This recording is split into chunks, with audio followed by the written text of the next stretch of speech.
രാഹുൽ ഗാന്ധി കൃത്യമായും AICC അധ്യക്ഷ സ്ഥാനം രാജിവെച്ച് പോകാനുണ്ടായ കാരണം. അതിനുശേഷം ആ അധ്യക്ഷ സ്ഥാനം പലപ്പോഴായി തെറ്റായ കരങ്ങളിലേക്ക് എത്തിച്ചേർന്നു എന്ന് തന്നെയാണ് പല നേതാക്കളും അഭിപ്രായപ്പെടുന്നത്. ഇപ്പോൾ ഏറ്റവും ഒടുവിൽ മല്ലികാർജുൻ ഖാർഗെയിലേക്ക് എത്തിയപ്പോൾ പോലും അത് ആപ്റ്റായിട്ടുള്ള ഒരു വ്യക്തിയുടെ കയ്യിലല്ല എത്തിയിരിക്കുന്നത് എന്നതിൽ സംശയമില്ല. രാഹുൽ ഗാന്ധി പാർലമെന്ററി രംഗത്ത് മികവാർന്ന പോരാട്ടം നടത്തുന്ന ഒരു വ്യക്തിയാണ്.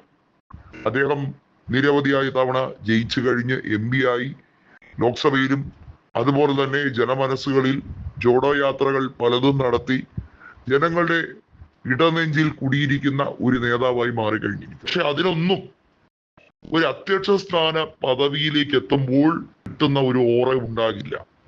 കോൺഗ്രസിന്റെ അധ്യക്ഷ സ്ഥാനത്തേക്ക് വേറെ രീതിയിലുള്ള പിണക്കങ്ങളും പ്രശ്നങ്ങളും ഉണ്ടാകാതിരിക്കണമെങ്കിൽ തീർച്ചയായും രാഹുൽ ഗാന്ധി ആ പദവി ഏറ്റെടുത്തേ മതിയാവുകയുള്ളൂ. കാരണം കോൺഗ്രസ് നേതൃത്വം ഇന്ന് നേരിടുന്ന ഏറ്റവും വലിയ അപജയം നേതൃത്വത്തിൽ ഇരിക്കുന്ന നേതാക്കളെ പല പ്രാദേശിക ജനപ്രിയരായ നേതാക്കൾക്കും ഇഷ്ടമല്ല എന്നുള്ളതാണ്. ഒരു ഉദാഹരണത്തിന് DK ശിവകുമാറിനെ മല്ലികാർജുൻ ഖാർഗെ പലപ്പോഴായി തടയാൻ ശ്രമിച്ചിട്ടുണ്ട്. വ്യക്തിപരമായ ചില വിരോധങ്ങൾ കാത്തു സൂക്ഷിക്കുന്ന വ്യക്തിയാണ് മല്ലികാർജുൻ ഖാർഗെ.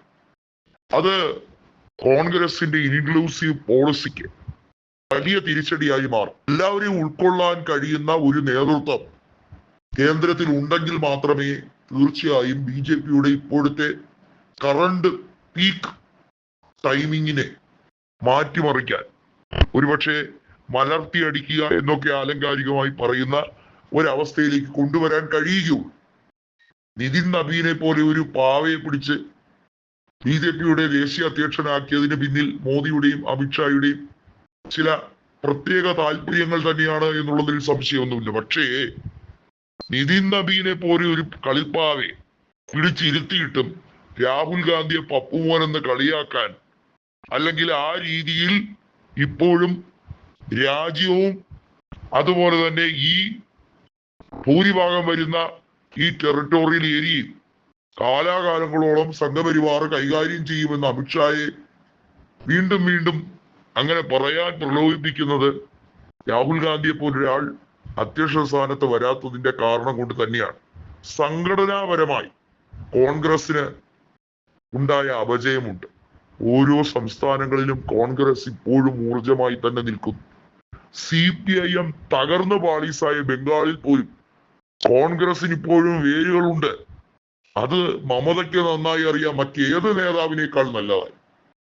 അതൊക്കെ കൊണ്ടാണ് രാഹുൽ ഗാന്ധിയെ ദേശീയ അധ്യക്ഷ സ്ഥാനത്തേക്ക് കൊണ്ടുവരണം. ലോക്സഭയുടെ കക്ഷി നേതാവോ പ്രതിപക്ഷ നേതാവോ ആയി പ്രിയങ്ക ഗാന്ധി വരട്ടെ എന്ന് അഭിപ്രായപ്പെടുന്നത്.